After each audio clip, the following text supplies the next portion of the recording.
জান্নাতের যে ৮টি দরজা তার মধ্যে ৭টি আমি দলিলের মাধ্যমে খুঁজে পেয়েছি, একটা এখনো পাইনি। তো ৮টি দরজার মাঝে প্রথম দরজার নাম হচ্ছে বাবুল আইমান, ডান দিকের দরজা। তা এটাই হচ্ছে সবচেয়ে বেশি সম্মানিত দরজা, যেই দরজা দিয়ে এমন এক দলকে প্রবেশ করানো হবে যাদের কোনো হিসাব নেওয়া হবে না। তো এটা হচ্ছে বাবুল আইমান, ডান দিকের দরজা। দ্বিতীয় দরজার নাম হচ্ছে বাবুল ওয়ালিদ, পিতামাতা নামের একটা দরজা রয়েছে। যাদের পিতামাতা রয়েছে এবং পিতামাতার সাথে সৎ আচরণ করে ওই ধরনের ব্যক্তিদেরকে এই দরজা দিয়ে জান্নাতে প্রবেশ করানো হবে। তৃতীয় দরজা হচ্ছে বাবুস সালাহ, নামাজ যারা নিয়মিত আদায় করে এবং হেফাজত করে তাদেরকে নামাজের দরজা দিয়ে জান্নাতে প্রবেশ করার অনুমতি দিয়ে দেওয়া হবে। তার চতুর্থ দরজার নাম হচ্ছে বাবুর রাইয়ান, যারা রমজান মাসের সিয়াম আদায় করে তাদের জন্য বাবুর রাইয়ান দিয়ে জান্নাতে প্রবেশ করার অনুমতি দেওয়া হবে, অন্য কাউকে এই দরজা দিয়ে ঢুকতে দেওয়া হবে না। পঞ্চম দরজার নাম হচ্ছে বাবু সাদাকা, যারা অধিক মাত্রায় জাকাত এবং দান সাদকা করে তাদের জন্য বাবু সাদাকা দিয়ে জান্নাতে প্রবেশ করার অনুমতি দিয়ে দেওয়া হবে। ষষ্ঠ দরজার নাম হচ্ছে বাবুল জিহাদ, যারা জিহাদ করেছে এবং যারা আগামীতে যদি এমন সিচুয়েশন হয় আল্লাহর রাস্তায় জিহাদ করতে সক্ষম হয়, তাহলে আল্লাহ সুবহানাহু ওয়া তাআলা এমন মুজাহিদদেরকে শহীদ হোক বা না হোক জিহাদে অংশ নিলেই যারা নিয়েছে তাদের জন্য একটি দরজার ব্যবস্থা করা হয়েছে, সেটা হচ্ছে বাবুল জিহাদ। আর সপ্তম দরজা যেটা ৮ নম্বরে রয়েছে, ওটা আমি 7 নম্বরে উল্লেখ করতেছি যেহেতু দলিল আছে সেই জন্য। অষ্টম দরজার নাম হচ্ছে বাবু তাওবা, এটা হচ্ছে তওবার দরজা এবং এটা হচ্ছে সব থেকে বড় দরজা। অন্যান্য দরজাগুলোর প্রশস্ততা সম্পর্কে আমরা জানতে পারি, সেগুলো হচ্ছে 40 বছরের পর। আর আল্লাহ যেটা তওবার দরজা রেখেছেন, যারা হয়তো জীবনে সালাত আদায় করে মরতে পারেনি, যারা হয়তো অনেক পাপ করেছে, যারা হয়তো সিয়াম রাখেনি, ইসলামের কোনো রুকুন আদায় করতে পারেনি, যারা হয়তো ইসলামে গ্রহণ করেনি, কুফরি অবস্থায় ছিল, কিন্তু জীবনের একটা সময় এসে তওবা করতে মরতে পেরেছে, আল্লাহ তাদেরকে এই তওবার দরজা দিয়ে জান্নাতে প্রবেশ করিয়ে দেবেন। আর আল্লাহ সুবহানাহু ওয়া তাআলা এই দরজাটাকে উন্মুক্ত অবস্থায় রেখেছেন, উন্মুক্ত অবস্থায়, যে চায় যখন তখন ঢুকতে পারে। আল্লাহ শুধু বলে দিয়েছেন যে তোমার জন্য খোলা আছে, তুমি চাইলে আজকে তওবা করে ঢুকে যাও। এবং এটাকে আল্লাহ সুবহানাহু ওয়া তাআলা সবচেয়ে বেশি প্রশস্ত রেখেছেন, বলা হয়েছে এটার প্রশস্ততা হচ্ছে 70 বছরের পথ। তার মানে দরজার এক চৌখাট থেকে আরেক চৌখাটে পৌঁছতে 70 বছর লেগে যাবে, এত লম্বা এই তওবার দরজা। তো এটা হাদিস দ্বারা সাব্যস্ত। 7 নম্বর দরজা যেটা দলিল পায়নি কিন্তু তাফসির কারগণ এবং বিভিন্ন ইমামগণ উল্লেখ করেছেন, সেটা হচ্ছে বাবুল কাজিমিন আল গাইজ ওয়া আফিনা আনিন নাস, যেই ব্যক্তি রাগকে দমন করে এবং মানুষের অন্যায় হওয়ার পরেও মানুষকে ক্ষমা করে দেয়, এই গুণ যাদের, তাদের জন্য একটি দরজার ব্যবস্থা করে রাখা হয়েছে। যদিও এই মর্মে আমি কোনো হাদিস পাইনি, তবে ফতাওয়া শাবাকাতুল ইসলাম এবং ফাথুল বারিতে ইবনু হাজার আসকালানি তিনি উল্লেখ করেছেন মুসনাদ আহমদ থেকে, ইমাম আহমদ রাহমাহুল্লাহ আনিল হাসান আল বসরি রাহমাহুল্লাহ থেকে মারফু সূত্রে বর্ণনা করেন, ইন্না লিল্লাহি বাবান ফিল জান্নাতি লা ইয়াদখুলুহু ইল্লা মান আফা আনিল মাজলামাতিন, যেই ব্যক্তি জুলুমের শিকার হওয়ার পরেও মানুষকে ক্ষমা করে দেয় এমন ব্যক্তিদেরকে সেই দরজা দিয়ে জান্নাতে প্রবেশ করার অনুমতি দিয়ে দেওয়া হবে। এটা হাসান আল বসরি রাহমাহুল্লাহ থেকে মারফু সূত্রে এসেছে। তো এই ছিল 8টি দরজা যেগুলো আমরা গত পর্বে আলোচনা করেছি। আজকে আমাদের আলোচনার বিষয় হবে এই দরজাগুলো দিয়ে সর্বপ্রথম কে এবং কিভাবে প্রবেশ করবে এই সম্পর্কে। এটা অত্যন্ত একটা ব্যাপার, যাতে করে আপনার অন্তর ওই আমলগুলোর দিকে, ওই রকমের ব্যক্তি হওয়ার জন্য যাতে অন্তর ঝুঁকে, সেই জন্য এই আলোচনাটা আপনার শোনা অত্যন্ত জরুরি। সর্বপ্রথম ব্যক্তি, এটা আমরা নিশ্চয়ই আপনাকে দলিল পেশ না করলেও প্রত্যেকটা ব্যক্তি এটা জানেন বা এটা ঈমান রাখেন যে জান্নাতে সর্বপ্রথম ব্যক্তি যিনি প্রবেশ করবেন তিনি হচ্ছেন আমাদের নবী মুহাম্মদুর রাসূলুল্লাহ সাল্লাল্লাহু আলাইহি ওয়াসাল্লাম। আলহামদুলিল্লাহ, দলিলগুলো এইভাবে এসেছে। রাসূলুল্লাহ সাল্লাল্লাহু আলাইহি ওয়াসাল্লাম বলেন, হ্যাঁ, আমি হলাম প্রথম ব্যক্তি যিনি জান্নাতে প্রবেশ করবে। রাসূল সাল্লামের একটা বর্ণনা এইভাবে আসছে যে আমি হলাম প্রথম ব্যক্তি যাকে কবর থেকে উঠানো হবে, ওয়ালা ফাকর, আমি কোনো গর্ব করি না। আমি হলাম কিয়ামতের মাঠে প্রথম, আল্লাহ খাস করে রাখেননি। নিয়মটা হওয়া উচিত ছিল এমন যে আম্বিয়াদের পালা, আম্বিয়াদের মধ্যে প্রথম মুহাম্মদ সাল্লাল্লাহু আলাইহি ওয়াসাল্লাম, হয়তো তারপরে ইব্রাহিম আলাইহিস সালাম, তারপরে মূসা, ঈসা, এইভাবে অন্যান্য নবীদের প্রবেশ করানোর কথা হতো, কারণ তাদের মর্যাদা বেশি। কিন্তু আল্লাহ সুবহানাহু ওয়া তাআলা মুহাম্মদ সাল্লাল্লাহু আলাইহি ওয়াসাল্লামকে এতটা পছন্দ করেন, এতটা মান সম্মান তাকে দিয়েছেন যে তার পাশাপাশি অন্য উম্মতদের, নবীদেরকে নয় বরং তার উম্মতদেরকে তার সাথে জান্নাতে প্রবেশ করার অনুমতি দিয়ে দিলেন। মুহাম্মদুর রাসূলুল্লাহ সাল্লাল্লাহু আলাইহি ওয়াসাল্লাম বলেন, জান্নাতে প্রথম প্রবেশ করার অধিকার আমার উম্মত পাবে। হাদিসটি এইভাবে এসেছে, আন আবি হুরায়রাহ ক্বালা ক্বালা রাসূলুল্লাহ সাল্লাল্লাহু আলাইহি ওয়াসাল্লাম নাহনুল আখিরুন ওয়া সাবিকুনা ইয়াউমাল কিয়ামা। যদিও আমরা পৃথিবীতে এসেছি সবার শেষে, ওয়া সাবিকুনা ইয়াউমাল কিয়ামা, কিন্তু বিচারের মাঠে যখন হাসরের মাঠে উঠানো হবে এবং বিচার শুরু করা হবে, আমরাই হব প্রথম। মানে আল্লাহ সুবহানাহু ওয়া তাআলা আমাদেরকে হাসরের মাঠে আগে উঠাবেন এবং আমাদেরকে প্রথম বিচার নেবেন। এবং ইমাম মুসলিম বলেছেন ওই হাদিসের বর্ণনায়, ওয়া নাহনু আউয়ালু মাইয়াদখুলুল জান্নাহ, আর আমরাই ওই ব্যক্তি যারা প্রথম জান্নাতে প্রবেশ করবে। এটি ইমাম বুখারী এবং মুসলিম কোট করেছেন। বুখারীতে হাদিসটি আপনি 876 এবং মুসলিমে হাদিসটি আপনি 1865 পেয়ে যাবেন, কিতাবুল জুমার অধ্যায়। তাহলে হাদিস স্পষ্ট প্রমাণ করে যে মুহাম্মদুর রাসূলুল্লাহ সাল্লাল্লাহু আলাইহি ওয়াসাল্লাম এবং তার উম্মত জান্নাতে প্রথম প্রবেশ করবেন। সমস্ত উম্মতের মধ্যে মুহাম্মদ সাল্লাল্লাহু আলাইহি ওয়াসাল্লামের উম্মত প্রথম প্রবেশ করবে, এটা প্রমাণ হয়ে গেল। এই উম্মতের সংখ্যা তো অনেক, এই উম্মতের মাঝে আবার এমন ব্যক্তিরা আছেন যাদেরকে আল্লাহ সুবহানাহু ওয়া তাআলা প্রথম প্রবেশ করাবেন। কারা তারা?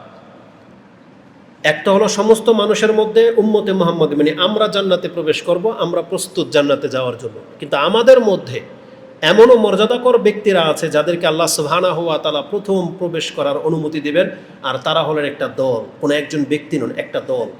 যেই দলের সংখ্যা সম্পর্কে রাসূলুল্লাহ সাল্লাল্লাহু আলাইহি ওয়াসাল্লাম থেকে বর্ণনা এসেছে, তাদের সংখ্যা হবে 70,000। আরেকটা বর্ণনায় রয়েছে তাদের সংখ্যা হবে 7 লাখ। এই 7 লাখ মানুষ বা 70,000 মানুষ যারা প্রথমবারে জান্নাতে প্রবেশ করবেন, আর তাদের দৃশ্যটা হলো এমন, প্রথম ব্যক্তি একের পর এক প্রবেশ করবে না, বরং 70,000 লোক একসাথে পা ফেলবে, প্রথম জন এবং শেষ জনের পা একসাথে জান্নাতে প্রবেশ হবে। এবং তাদের প্রত্যেকের চেহারা হবে পূর্ণিমার চাঁদের মতো উজ্জ্বল। এবং আল্লাহ সুবহানাহু ওয়া তাআলা তাদের গুণ সম্পর্কে বলতেছেন, এই যে লোকটায় প্রথম দলটা যে জান্নাতে যাবে, যাদেরকে ডান দিকের দরজা দিয়ে প্রবেশ করার অনুমতি দিয়ে দেওয়া হবে, হে মুহাম্মদ তাদেরকে জানিয়ে দিন তাদের কোনো হিসাব নেওয়া হবে না, বিনা হিসাবে তাদেরকে জান্নাতে প্রবেশ করানো হবে। আসল বিস্তারিত বর্ণনাগুলোতে কি আছে? সাহাল ইবনে সাদ রাদিয়াল্লাহু আনহু আনিন নবী সাল্লাল্লাহু আলাইহি ওয়াসাল্লাম ক্বালা লা ইয়াদখুলান্না মিন উম্মতি 70,000 আও 700,000। এক বর্ণনায় 7,000, অথবা বর্ণনাকারী বলেছেন যে রাসূল সাল্লাল্লাহু আলাইহি ওয়াসাল্লাম 7 লাখের কথা বলেছিলেন। লা ইয়াদখুলু আউয়ালুহুম হাত্তা ইয়াদখুলা আখিরুহুম, তাদের প্রবেশের দৃশ্যটা হবে এমন যে প্রথম ব্যক্তি পা ফেলার সাথে সাথে শেষের ব্যক্তিরও পা পড়ে যাবে, মানে একসাথে ঢুকবে তারা জান্নাতে। মুতামাসিকিনা আখিযুম বাদুহুম বিবাদ, এবং তারা প্রত্যেকে একে অপরকে হাত ধরে থাকবে, লেগে থাকবে একে অপরের সাথে। উজুহুহুম আলা সূরাতিল কামারি লাইলাতুল বদর, তাদের চেহারা হবে পূর্ণিমার চাঁদের মতো উজ্জ্বল। এটা ইমাম বুখারী এবং মুসলিম কোট করেছেন। বুখারীতে হাদিসটি 3247 এবং মুসলিমে হাদিসটি আপনি ইমানের অধ্যায়ের 94 নম্বর পর্বে পেয়ে যাবেন। 410 নম্বরের পরে এই হাদিসগুলো রয়েছে। 410 থেকে নিয়ে একাধিক হাদিসে আছে এই বর্ণনার উপরে ভিত্তি করে। তাদেরকে ডান দিকের দরজা দিয়ে প্রবেশ করানোর কথা রয়েছে। আবু হুরায়রা রাদিয়াল্লাহু তাআলা আনহু আন্না রাসূলুল্লাহ সাল্লাল্লাহু আলাইহি ওয়াসাল্লাম ক্বালা ফায়ুকালু ইয়া মুহাম্মদ, এটা হচ্ছে শাফাতের হাদিস, লম্বা হাদিস। তাতে আছে রাসূলুল্লাহ সেজদায় পড়ে থাকবেন এবং তাকে যখন বলা হবে ইরফা রাসা ওয়াসাল তুতা, আপনি মাথা উঠান এবং চান আপনি কি চাচ্ছেন, আপনি যা চাইবেন দেওয়া হবে। তখন রাসূলুল্লাহ বলবেন উম্মতি উম্মতি, আল্লাহ ইয়া রাব, আমার উম্মত, আমার উম্মতের ব্যাপারে আপনি আমাকে সন্তুষ্ট করে দেন।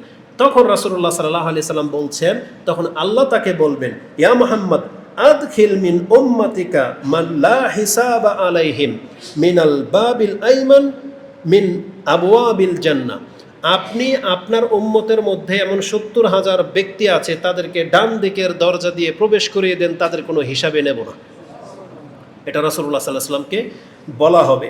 ওয়াহুম শুরাকাউ নাসি ফিমা সিওয়া যালিকা মিনাল আবওয়াব, এবং শুধু ডান দিকের দরজাই না, বরং এই 70,000 আপনার উম্মতের মর্যাদা এমন, তারা চাইলে যেই কোনো দরজা দিয়ে প্রবেশ করতে সক্ষম।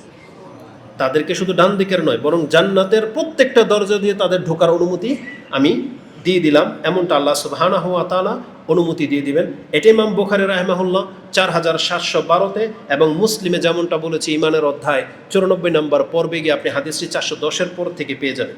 তো এটা হলো প্রথম এবং সব থেকে মর্যাদাবান ব্যক্তিদের দল, যেটা এই উম্মতের মধ্যে রয়েছে। আমরা জানি তারা কারা। তাদের মধ্যে একজন ব্যক্তি হচ্ছেন আবু বকর সিদ্দিক রাদিয়াল্লাহু তাআলা আনহু। তাদের মধ্যে একজন ব্যক্তি হচ্ছেন উকাশা বিন মেহসান, কারণ হাদিসে তার নামটা সরাসরি এসেছে।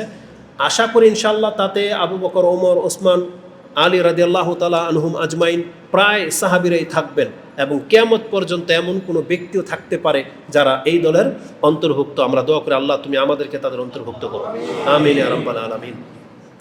তো কেন তাদের এই মর্যাদা, কেন তাদেরকে প্রথম বিনা হিসেবে জান্নাতে দিয়ে দেওয়া হবে?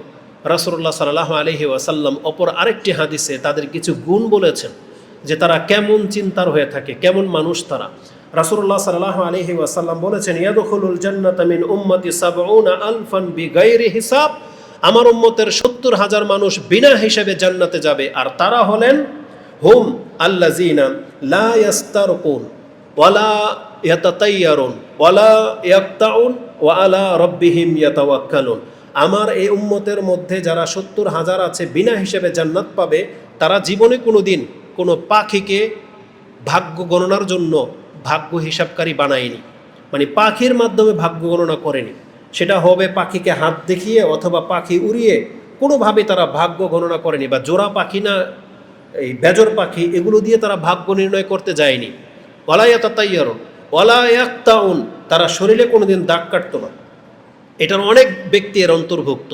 এর অন্তর্ভুক্ত হচ্ছে যারা পূর্ব যুগের চিকিৎসা বিদ্যা এটা কাজে লাগাতো, লোহা গরম করে শরীরে দাগ দিয়ে তারা সেটাকে চিকিৎসা হিসেবে ব্যবহার করতে রাসূল নিষেধ করেছেন। পরবর্তীতে বিভিন্ন গোত্র কাউমকে পরিচিত করিয়ে দেওয়ার জন্য সোমালিয়াতে, সুদানে, আজও আফ্রিকাতে এটা করা হয়। এক এক কাবিলার বংশের কেউ কেউ দেখা যায় জন্মের পর থেকে বাচ্চাকে লোহার শলাকা গরম করে এখান দিয়ে, কারো এখান দিয়ে, ৩টা ২টা কপালে, বুকে এভাবে চিহ্ন করে রেখে দেয়, যাতে করে তারা চিনতে পারে যেটা আমার বংশের লোক। এইভাবে তারা করে থাকে, যেটা রাসূল ইসলাম নিষেধ করেছেন। এই দাগ কাটানো এর অন্তর্ভুক্ত হবে যারা বর্তমানে শরীরে ট্যাটু আঁকে, বিভিন্ন উল্কা যেটা আঁকে, চিত্র আঁকে বা অঙ্কন করে, এবং এর অন্তর্ভুক্ত হবে ওই সমস্ত যুবক যুবতী বা পুরুষ মহিলা যারা একে অপরের কারণে হাত খোদাই করে নাম লিখে, ব্লেড দিয়ে কাটে এবং সিগারেট দিয়ে ছেঁকা দেয়, বিভিন্নভাবে নিজের শরীরে দাগ কাটে। এমন ব্যক্তিরা এই মর্যাদা পাবে না, কারণ রাসূল সাল্লাল্লাহু আলাইহি ওয়াসাল্লাম বলেছেন, যারা বিনা হিসেবে জান্নাত পেতে চায় তারা নিজের গায়ে কোনোদিন দাগ কাটতে পারে না। ওয়ালা ইয়াকতাউন ওয়ালা ইয়াস্তারকুন, আর তারা এমন নয় যে কোনো দিন মাথা ব্যথা, পেট ব্যথা, বিয়ে হচ্ছে না, জাদুটোনা, বাচ্চা কান্না করে পেট ফুলে যাচ্ছে, কোনো দিন কোনো হুজুরের কাছে, কোনো ব্যক্তির কাছে গিয়ে বলেনি যে আমার এই সমস্যা, আপনি একটু পানি পরে দেন, একটু জার ফুক করে দেন। মানে কারো কাছে গিয়ে কোনো দিন জার ফুক তলব করেনি। নিজেরটা নিজে জার ফুক করবেন, এটা জায়েজ, বরং উত্তম। কিন্তু অন্য কারো কাছে গিয়ে বলেনি যে আমাকে জার ফুক করে দেন। লা ইয়াস্তারকুন বলা হয়েছে, তলব করেনি। তাহলে তারা কিভাবে চলতো? ও আলা রাব্বিহিম ইয়াতাওয়াক্কালুন, তারা সব সময় তাদের রবের ভরসা করে চলত। আল্লাহু আকবার। এটা অনেক বড় একটা ব্যাপার। আল্লাহর উপরে ভরসা করে চলা এটা অবশ্যই একটা কঠিন কাজ, কিন্তু যারা করবে তাদের মর্যাদাটা তো আপনার সামনে স্পষ্ট। তাদেরকে ডান দিকের দরজা দিয়ে বিনা হিসেবে জান্নাতে প্রবেশ করে দেওয়া হবে। আল্লাহু আকবার। উকাশা বিন মেহসান বলেছিলেন, ইয়া রাসূলুল্লাহ দুল্লানি আলা উদউনি আইয়াজআলানি মিনহুম, আল্লাহ যেন আমাকে তাদের অন্তর্ভুক্ত করে দেন। রাসূল সাল্লাল্লাহু আলাইহি ওয়াসাল্লাম বলেছেন, আনতা মিনহুম, তুমি তাদের একজন। আল্লাহু আকবার। তো এই হাদিসে আমরা যেটা জানলাম, তাহলে এই উম্মতের মধ্যে ৭০,০০০ ব্যক্তি যাদেরকে ডান দিকের দরজা দিয়ে প্রবেশ করানো হবে, তারা কোনো বিচার ছাড়াই জান্নাত পেয়ে যাবেন, বিনা হিসাবে, বিনা আযাবে।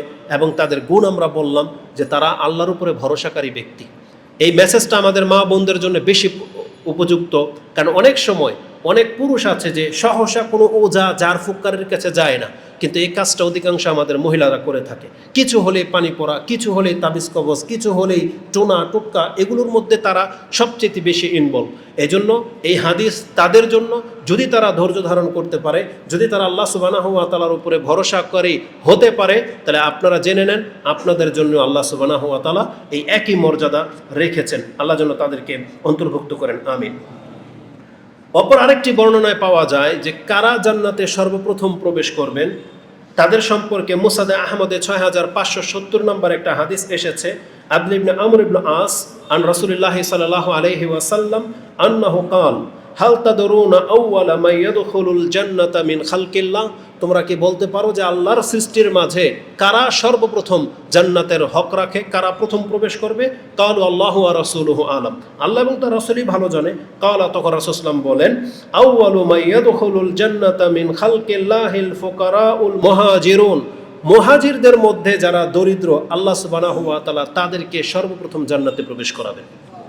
তার মানে যারা হিজরত করেছে, আল্লাহর রাস্তায় হিজরত করার কারণে যারা অভাবী হয়েছে, এমন ব্যক্তিদেরকে আল্লাহ সুবহানাহু ওয়া তাআলা প্রথম জান্নাতে প্রবেশ করাবেন। এটা মুসনাদে আহমদ রয়েছে এবং সহিহ ইবনে হিব্বানে ৭৪২১ নম্বরে উত্তম সনদে বর্ণনা করা হয়েছে।